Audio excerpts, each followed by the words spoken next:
pareil, quand on va en compétition, il faut toujours avoir un objectif. Et même voir 3 objectifs. Vous allez avoir un objectif qui est un peu le Saint Graal, c'est-à-dire le truc que vous voulez atteindre, mais qui n'est pas forcément sûr. Un objectif atteignable, donc dans lequel, si vous le faites, on va dire que c'est à peu près normal. Et après, un objectif un peu plus bas, c'est plus pour se rassurer, c'est pour se dire, bon, allez, je suis dans la fourchette, quoi. Je suis d'accord avec toi. Et puis, je rajouterais aussi ce que tu dis, c'est restez vous-même, quoi. Ne devenez pas quelqu'un contre nature en compétition. Si, comme dit Paul, était un peu introverti, n'essayez pas d'être, si vous êtes quelqu'un de très timide, d'être le comique en compétition. C'est restez vous-même, ne venez pas quelqu'un que vous n'êtes pas, quoi. Parce que sinon, vous allez voir, ça va être contre nature. Votre escrime va être contre nature. Geoffroy va vous donner des conseils, mais au final, vous n'allez pas le faire parce que ça ne sera pas vous, etc.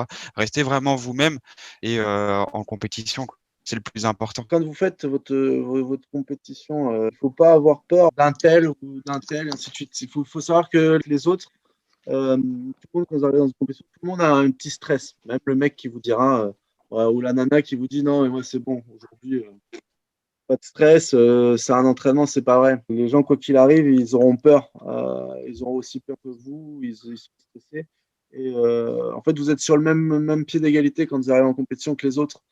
Euh, alors après, forcément, il va y avoir les physiques, il va y avoir un petit peu la technique. Mais là, je reprends pour avoir un peu vécu aussi avec Paul. Paul, en fait, quand il a été qualifié pour les Europes, puis après pour les mondes, c'était pas le plus technique du groupe. Mais loin de là, c'était celui qui en voulait le plus, certes. C'était celui qui jouait avec un maximum de ses armes. Et c'est comme ça qu'il a réussi à performer. Donc après, ça a un peu évolué, parce que je pense que de l'époque de Ghislain, c'était différent. Surtout au fleuret, où au fleuret, c'est vraiment une arme technique et très importante. J'étais pas le plus technique non plus, hein. Oui, Je mais faisais, je faisais 1m60, je faisais 40 kilos et j'étais une vraie fouine sur le terrain. ouais. Alors après, il y a aussi effectivement au fleuret, contrairement à l'épée où il vaut mieux être grand, au fleuret, si vous êtes un nain et que vous n'êtes pas épais, ça marche. Ah, mais c'est pour ça que je rebondis aussi sur ça. Vous voyez, c'est en compétition, essayez d'être vous-même. Je me répète, mais moi, j'étais pas le plus grand. J'étais vraiment tout petit. J'étais l'un des plus minces, etc. Ben, je vais pas essayer de faire une escrime de quelqu'un qui fait 2 mètres et qui fait 90 kilos. Donc, essayez, restez vous-même. Ne vous créez pas une escrime. Essayez de créer votre escrime à vous, votre propre escrime. Et vous verrez, en compétition, ça ira tout seul. Est-ce qu'il y en a qui ont, parmi vous, chacun à son niveau, on va dire une compétition un peu référence dans laquelle vous êtes dire, là, je me suis bien battu, j'ai fait une perf. Ah, Maubeuge, non, Maubeuge, ouais, Maubeuge, je fais Maubeuge. podium, mais c'était quand? C'était 2 ans. Je pense que moi, je suis un peu une exception parce que et je pense que Ghislain peut en témoigner, à chaque compétition, euh, on donne un conseil, ça rentre dans une oreille, ça sort de l'autre, et je vous invite pas à le faire. Et au contraire, je pense que les conseils que ce soit Ghislain, d'un mentor ou autre, ou même Geoffroy, c'est important à prendre. Moi, à ce moment-là, j'avais déjà mon petit caractère, etc. Donc bon, j'étais un peu impulsif, surtout quand j'étais mené ou autre. Et là, par exemple, mon dernier podium il y a 2 ans, j'avais cette liberté parce que Joe n'était pas là. Il était, je crois, sur un circuit européen avec Paul. Ouais. Joe n'était pas là. J'avais une certaine liberté. C'est vrai que de temps en temps, ça peut vous aider, mais je pense que à votre, alors je sais pas que vous êtes dans quelle catégorie, mais si je prends par exemple de poussin de pupille à M15, M17, il faut être encadré. À partir de fin M17, M20, là et Paul peut en témoigner, on pourra avoir une certaine liberté autour de la piste, on saura quoi faire. Et moi, je pense que j'ai été meilleur. Bah ouais, non, mais en vrai, c'est vrai que je suis d'accord Et, après, ça dépend des compètes, mais quand des fois, tu vois, quand on est en senior et qu'on n'a rien à jouer et enfin, on est en surclassement et que des fois, tu n'es pas là, parce que c'est normal, tu peux pas tout faire. Et ben, on a une certaine liberté, comme dit Clément, et ça nous libère. Mais ça, c'est aussi parce qu'on n'a pas de stress, quoi. C'est pas aussi parce qu'on n'a pas de chou. la fois où je me suis le plus éclaté sur la piste et là où les résultats se sont peut-être sentis, c'est la fois où vraiment j'avais pas de pression. J'allais en compétition avec un objectif, c'était de donner le meilleur de moi-même. Puis ça s'est déroulé comme ça s'est déroulé, j'ai pris du plaisir et puis voilà. Ouais. Alors, encore une fois, par rapport à ce que dit Clément, c'est encore un autre profil de compétiteur, de tireur. C'est quelqu'un qui est agréable, que j'adore, hein. Clément, tu m'en voudras pas, mais qui a toujours voulu être un petit peu à contre-courant et rebelle à l'autorité. C'est-à-dire que quand on va lui dire de faire un truc, il va pas vouloir le faire. Voilà. Donc, c'est Il bien. va faire tout l'inverse plutôt. Il va faire tout l'inverse.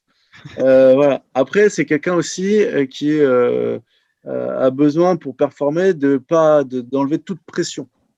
Et d'être rassuré aussi. Et d'être rassuré aussi, ouais. Ouais, Ce je qui pense fait que que ça cette aussi. compétition aussi à Maubeuge, cette fameuse compétition, si je me rappelle bien, tu étais blessé aussi. Tu n'avais pas un truc. Ouais, aux adducteurs. Ouais, aux adducteurs. Et qui a Ah ouais, toujours des mais- excuses. Hein. Voilà. Donc Non, mais là, non. à partir du moment où il avait l'excuse que de toute façon, si Clément passe à côté de la compétition, bah, au pire, c'était la faute des adducteurs. Et bah, du coup, il donnait. À cette Voilà. compétition, Joe, à cette compétition, c'était les adducteurs. Mais après, non. Après, là, c'était pas. Mais non, c'était même pas. Non, c'était pas cette compétition. Pour en revenir à la compétition de Maubeuge, non, c'est pas. Au contraire, je pense que moi, enfin, j'étais arrivé à un stade où je m'entraînais plus tellement, etc. Et à Maubeuge, ce qui m'a manqué, c'est la prépa physique. C'est là où ça a été important. Et moi, ce que j'ai tiré une croix sur la prépa physique. J'en faisais depuis quelques années et ça m'a manqué sur ma finale parce qu'ils nous ont fait la compétition et pris énormément de retard. Ils nous ont fait enchaîner les matchs à la fin et Ouais. j'étais cuit, moi. Comparé aux autres, j'étais cuit. Et puis, c'est bien la PPG. Sur le coup, on voit pas. Hein, sur le coup, on souffre, mais ça porte ses fruits après, quoi. Et là, pour le coup, moi, j'ai regretté un peu ça, mais bon. Non, pardon, juste sur la PPG. Alors moi, je suis beaucoup plus vieille que vous tous réunis ici, et je peux vous promettre que quand on dit à un médecin qui vous suit classiquement qu'on fait de la PPG, ils sont hyper contents parce que le renforcement musculaire, même si là on était à une séance par semaine ou même une séance tous les 15 jours avec Barbara, en fait, ça apporte vraiment son nom, quoi, un renforcement musculaire de base. Je vous promets que ça vous garde en forme quand même super longtemps, quoi. Donc, je pense que tant qu'on peut en faire, je suis d'accord avec toi, Clément. Hein. Il y a des séances, moi non plus, je ne les ai pas trouvées drôles. Hein. Il y a des séances où ça a vachement tiré. 48 heures après, tu te rappelles encore de tout ce que tu as fait. C'est chiant, c'est long. Mais je pense vraiment que sur le long terme, c'est ultra bénéfique, quoi. Donc, à un moment, il faut peut-être accepter un tout petit peu de se faire mal, quoi. Mais il faut avoir. Faut motiver. Mais c'est plus facile d'être motivé à plusieurs. Enfin, là, je vois qu'il y a Paul qui est là aussi. Enfin, du coup, pas Paul Fortin, l'autre Paul. C'est plus motivant aussi quand il y a un groupe sympa avec où chacun s'encourage un peu. Et moi, je trouve que c'est ce qu'on a dans le groupe avec Barbara et c'est plutôt cool quand même. Oui, non, mais Barbara, elle fait du bon taf, hein, et pas de souci, et c'est cohérent ce qu'elle fait. Après, on va dire la PPG, c'est un plus. Non, c'est pas un plus. Non, mais c'est pas du tout un plus. Il faut avoir de la PPG. Moi, je suis d'accord avec Paul. Faut s'entraîner. On parlait de la préparation d'une compétition. Il faut se préparer, etc. Et moi, par exemple, tu posais la question de quelle était ma compétition qui me restait dans ma tête, etc. Ça a été une Coupe du Monde sur Paris où j'ai fait podium, j'ai fait deuxième. Et c'est une compétition qui était très longue dans la durée. Elle a commencé le samedi à 10h. Mon dernier match était le samedi à minuit et demi. Mon premier match était le dimanche à 8h. Et la finale était à 17h30. Donc en fait, là, j'ai eu 5 heures pour dormir et c'est là où on part de la PPG est très importante et c'est surtout aussi c'est la pression qu'on parlait et c'est éviter d'avoir des pressions extérieures à la compétition parce qu'il faut savoir c'est que moi j'ai fait ma poule, elle a commencé donc le matin entre 14h et 19h, j'ai fait aucun match. Parce qu'il faut savoir, on était plus de 1500 tireurs, hommes et femmes mélangés. C'était une compétition qui est toujours répétée pour être très très mal organisée. Et je vous dis, pendant 4 heures, 5 heures, on ne tire pas. Donc on a le temps de se relâcher, on a le temps de perdre aussi la chaleur qu'on a pu avoir pendant les poules, etc. Donc éviter, parce qu'une compétition, ça se passe jamais comme on veut. Je pense qu'on les gens qui ont là pendant l'organisation des championnats de France, etc., il y a toujours moins un problème, etc. Et ça fout une pression monstre. Et c'est là où on voit que la PPG, c'est très important, etc. Donc la PPG, moi, je suis plutôt d'accord, je suis pas trop d'accord. La PPG, c'est à plus qu'un plus. C'est nécessaire. Ce sera bénéfique, que ce soit pour l'escrime, que ce soit pour vous-même. Comme disait Marion tout à l'heure, c'est bénéfique pour le corps. C'est bénéfique aussi si vous êtes au collège, au lycée pour le sport. Vous serez plus endurant. Vous allez souffrir au lycée ou autre. Donc c'est pas mal aussi d'avoir cette préparation physique. Si vous voulez à l'escrime avoir des objectifs concrets, il faut pas simplement rester sur les entraînements hebdomadaires, etc. je pense qu'il faut aussi concilier un petit temps pour la PPG. Après, Donc, c'est ça, ouais, voilà. la PPG Faut pour vraiment- les Pour les minots, plus petits, non. c'est un Ouais, peu. c'est un peu compliqué. ça- Mais dès que vous en aurez l'occasion par la suite, moi, je vous conseille vivement de Ouais, et lance. moi je pense que le truc vraiment à travailler, c'est le cardio surtout. Mm. En vrai, les matchs d'escrime, c'est très intense. Et en fait, c'est que sur des. Enfin, en gros, une touche, ça dure. Enfin, voilà, quoi, c'est 20 secondes, on va se faire presser. C'est là où il faut être bon, quoi. Faut pas lâcher, etc. C'est pour ça que, ouais, enfin, j'incite à, voilà, ceux qui ont, ouais, 14, 15 ans, à aller courir un peu, faire un peu de cardio, ça peut être bien aussi, ça. Pour les compètes, si j'ai bien compris, on doit essayer de donner le meilleur de nous-mêmes. Oui. En fait, là, le but du jeu en compète, il faut sur le moment, tu vas avoir le droit d'être déçu de ton résultat si tu finis, on va dire, un tableau de 16 ou un quart de finale, mais voilà.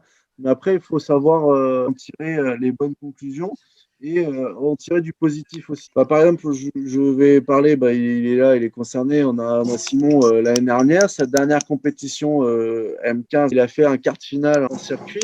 Alors certes, il n'était pas content d'avoir perdu en quart de finale et il a fait sa petite colère, voilà. Mais avec du recul, bah, son parcours était plutôt honorable. Et au final, au vu des matchs qu'il avait fait avant, le résultat était plutôt bon. Donc, voilà, donc c'est ça aussi.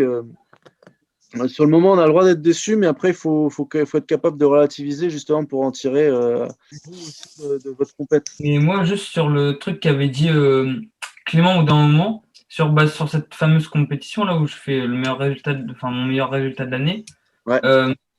je suis allé, en fait, c'était vraiment la compète où j'allais sans stress parce que genre, je savais que de toute manière, si je me stressais, j'aurais rien. Et c'est là que je l'ai compris. Donc, et genre là, c'était vraiment. Et là, j'étais vraiment content parce que même si j'étais déçu d'avoir perdu en quart de finale, c'était plaisant d'aller jusque-là et de savoir que j'ai quand même réussi à faire un truc de l'année alors que c'était mal barré, quoi. Ce n'est jamais de regret, mais tu vas voir, c'est valable sur les scrims, mais c'est valable dans tous les sports, dans la vie, etc. C'est vas-y à fond, fais tout ce que tu as, ne regrette pas. Alors, comme dit Geoffroy, sur le moment, tu seras déçu parce que personne n'aime perdre, mais tu verras le lendemain ou le prochain cours, tu auras avec Geoffroy, tu vas discuter avec lui et tu vas voir que au final, bah, toute compète, même si tu finis dernier d'une compète, elle va toujours t'apporter quelque chose. Ouais. C'est, bah tiens, aujourd'hui j'ai été mauvais, mais après c'est à toi de travailler, de te dire mais pourquoi aujourd'hui j'ai été mauvais, pourquoi cette compétition par exemple j'ai perdu contre un jeune que j'ai déjà battu 20 fois et pourquoi aujourd'hui j'ai perdu contre lui, bah peut-être parce que tu étais trop confiant, peut-être que etc. Donc donne-toi à fond et je rejoins tout le monde, ne vous stressez pas parce que si tu te donnes pas à fond, bah tu diras bah tiens si je m'étais donné à fond j'aurais peut-être pu faire ça, tiens j'aurais pu et avec tu vas trop te poser des questions. Donc, n'aie jamais de regrets, donne-toi à fond et tu verras, même si tu finis dernier, bah, vu que tu auras tout donné ce que tu auras fait, tout ce que tu peux faire, bah, tu verras, tu n'auras jamais de regrets et c'est ce qu'il faut, quoi. Moi, il y avait une phrase quand j'étais ado qui était rigolote. Ah, je sais. Voilà, Ah oui. celle de Jean-Claude Oublie que t'as Duss. aucune chance avec. Oublie que t'as aucune chance, vas-y, fonce. Celle-là, elle va vous permettre de passer outre les situations. Enfin, ça permet de faire des matchs incroyables. Hein. Vous pouvez en parler à Paul. On rigolait avec ça, mais au final, Paul nous a sortis en compétition sur les différents circuits nationaux où on a été. Je pense que ça nous a permis de faire des matchs, enfin, ça lui a permis surtout de faire des matchs incroyables.